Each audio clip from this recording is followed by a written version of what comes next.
Okay, how are you guys doing? A couple days ago, I put out a series of videos. I tried to spread them out, but I put out a series of videos talking about the Bic lighter. So first, I want to talk about some of the feedback I got from those videos. A couple of interesting comments. One, it's a channel called Central Oregon Survival Network, I believe. Real quick, just a shout out to that channel. It's an awesome channel. I'll leave a link to his YouTube page, and you guys should go check him out. I like his videos. He left a couple interesting comments, and he said the Bic lighter, when you mix cold weather and high altitude, a la like up in the mountains, the reliability of the Bic starts to dwindle. Most likely they won't start. Now, scientifically that makes total sense, right? And the reason that I totally skipped over that part in the video is where I'm at, it's about 12 to 1,300 feet elevation above sea level. I've never really lived in a place with 5,000, 6,000, 7,000, 8,000 feet above sea level elevation.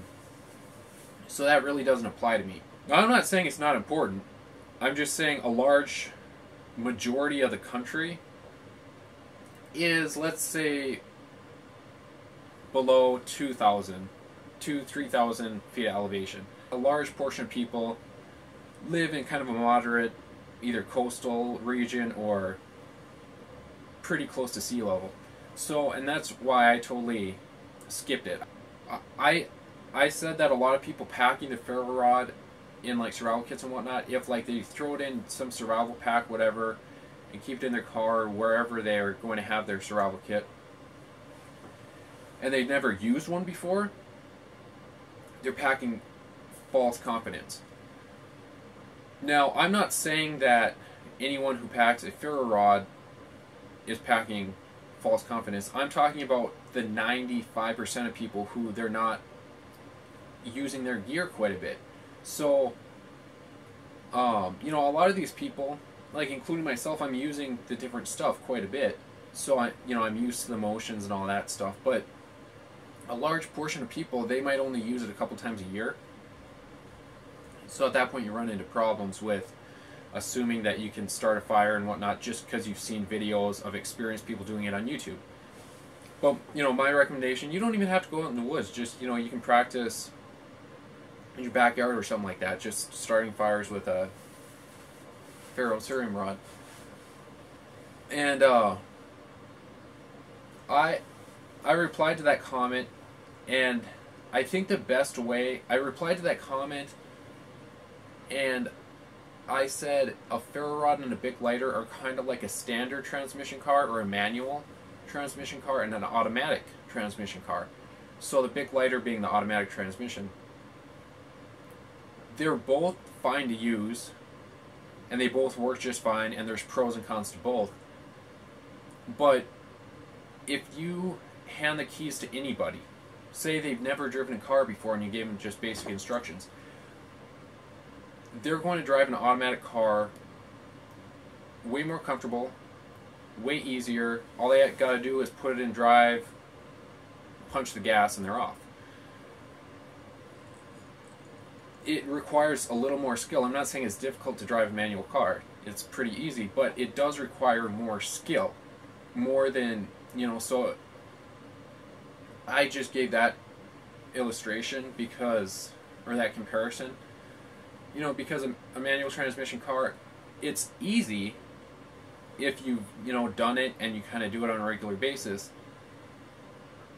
But even if you've done it, say, when you're a kid and now you're 30, say 10 years later, and you drive a manual transmission car, that muscle memory and everything isn't there. So you know the premise, but it doesn't mean that you won't stall the car. You know, a lot of people thought I was saying the Bic lighter is the best thing out there, and I don't like ferro rods. No. I like stuff that works, and I don't like stuff that doesn't work.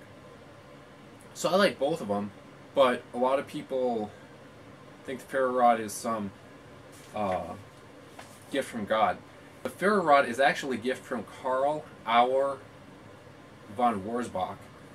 He was the inventor, not so much of the ferro rod, but of the kind of technology behind it. He won a patent on it in 1903. He was an Austrian scientist, studied rare earth magnets and whatnot, and he also was the producer of the gas mantle, which is still used today.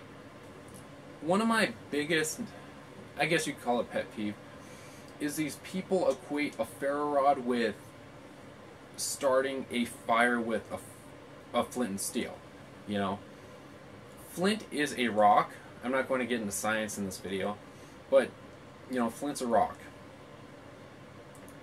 A ferro rod has nothing to do with flint.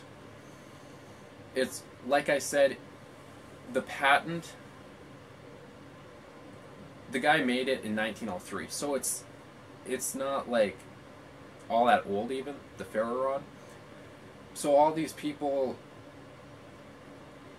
nothing wrong with it, but all these people, the 18th century or 19th century bushcraft type mentality or whatever,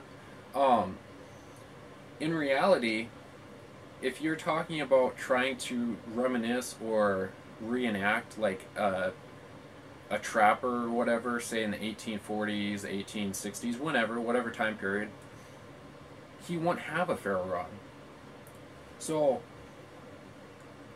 you know, all these people equating a ferro rod to, you know, flint and steel. So let me just give you a quick illustration. So this is a cheapo, pretty big ferro rod. It's just from Amazon, but pretty much I just made the edges on the back of this knife sharper. So you put your knife and you strike, and it's just showering sparks down.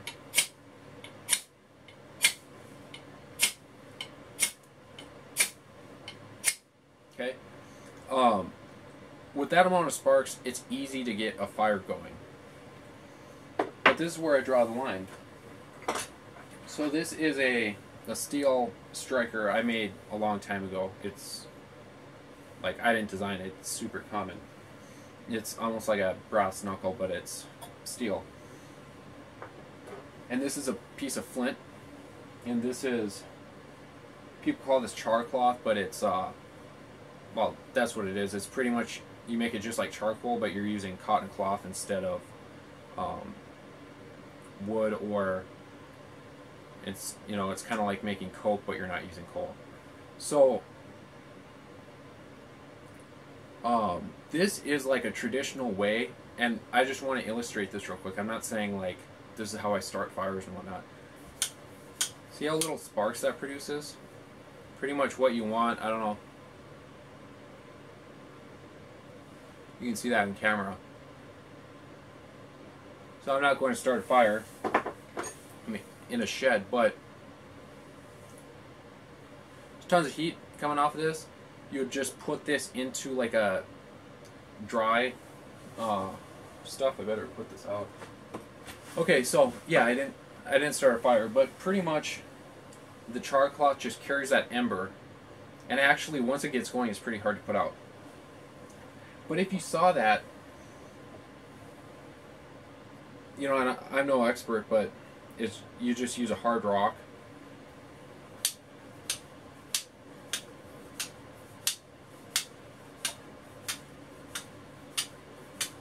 Okay, so I guess it's putting out quite a bit of sparks. You know, it's kind of hard to count. But comparing that to a ferro rod is, I can't even think of a comparison. It's two totally separate things, two totally separate ways of starting fire. So if you want to use ferro rod, whatever, that's fine. But thinking that you're some type of this like primitive, you're starting a fire with these like, because you can even, it's not as easy, but you can use like a knife. It's a little more difficult, but you can even use the back of a knife on this. So you can even, as long as you find a rock, you can get sparks from your knife.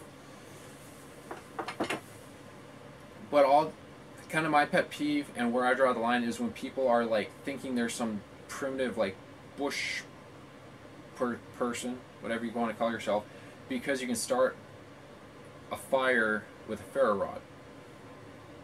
Okay?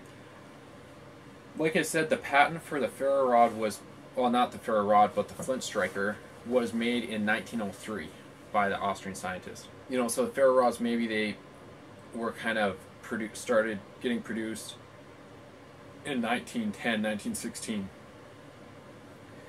So you're talking about 100-year-old technology. The Bic lighter was invented in 1973. So the Bic lighter is still actually pretty old. What, 43 years old. So that's kind of my biggest pet peeve with the ferro rods. I have nothing against them. I think they're pretty cool, personally. But that's my pet peeve. So a lot of people thought I was trying to put down the ferro rod or whatever. No, they're two inanimate objects. If you like it, use it. Okay, so real quick, we have the striker that I was using earlier, and the piece of hard stone, some char cloth. We got this large Mama Jama, the 6-inch long, it's like a 1/2-inch ferrocerium rod. We have this one. It's magnesium on the bottom with a deer antler handle and a small ferro striker. We have this one. It's called the Blast Match. Some people like this, some people don't. I think the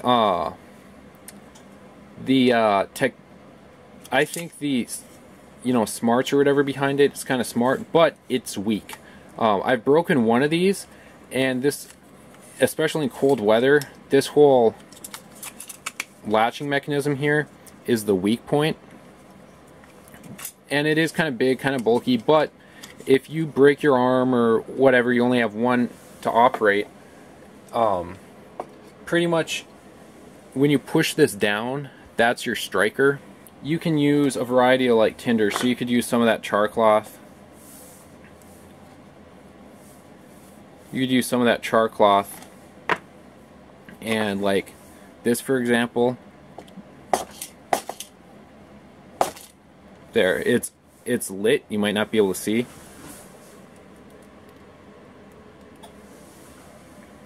Kind of hard to see. Okay, but you got those orange embers there. Another thing you can do.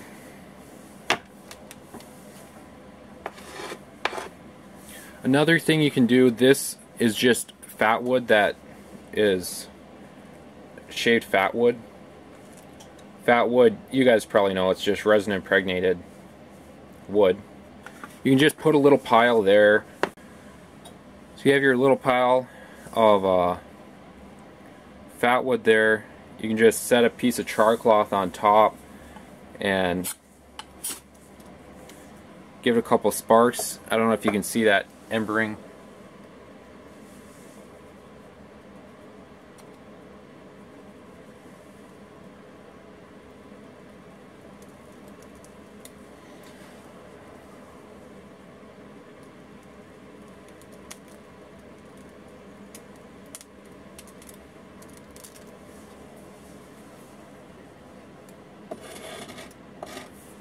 Okay, it's kind of smoky in here, but so I don't have anything bad to say about ferro rods, but like I was saying, my biggest pet peeve is when people first think they're just the most amazing fire starting option, the most reliable. I've demonstrated that Bic lighters can be reliable. I've also demonstrated that ferro rods, when you put them in water and take them out, even when you dry them off, they don't work that well. After a while, just like with Bic lighters, once they dry out, they work just fine. So, I think the two best ways of starting fire are Bic lighter and ferro rod. Is one better than the other? In my opinion, I don't think so. And I've kind of proven, okay, so there's some cases like I was talking about with altitude and cold weather, and the mixture Bic lighters can be finicky, if not just plain not work. On the flip side, you're talking about a thing that produces sparks against a thing that produces flames. I've demonstrated in my videos this lasts a long time. 50 minutes, well, for a full-size Bic. You know, so the advantage is you can, hold on, pretty much hold this against fat wood.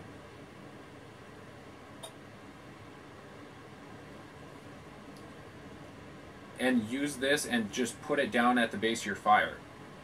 Okay? You can't do that with a ferro rod, which in my mind makes Bic lighters simpler to use. So mechanically they might be a little more complex, reliably maybe they're not as durable, but on the flip side, on a personal level, they're more, the chances of you starting a fire and the speed in which you'll start that fire will be greater with a lighter than with a ferro rod. Even the most skilled people will tell you that.